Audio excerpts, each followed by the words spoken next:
Dievs sacīja sievai, vairodams es, vairošu tavas sāpes un tavu radību mokas sāpēs. Tev būs bērnus dzemdēt, un tev būs kārot pēc sava vīra, un viņam būs valdīt pār tevi, un cilvēkam viņš sacīja: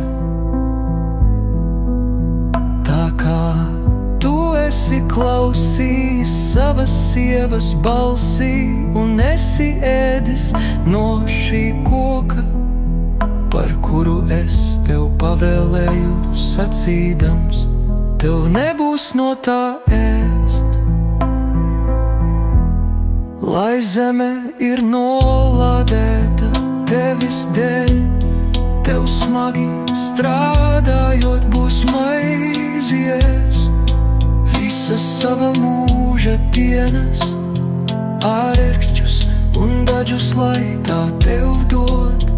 No lauka augiem tev būs pārtikt sava vaiga, sviedros tev būs maizi ēst, līdz kamēr tu atkal atgriezies pie zemes, jo no tās tu esi ņemts, jo tu esi pīšļi, un pie pīšļiem tev atkal būs atgriezties. Un cilvēks nosauca savas sievas vārdu Ieva, jo viņa ir visu dzīvo māte.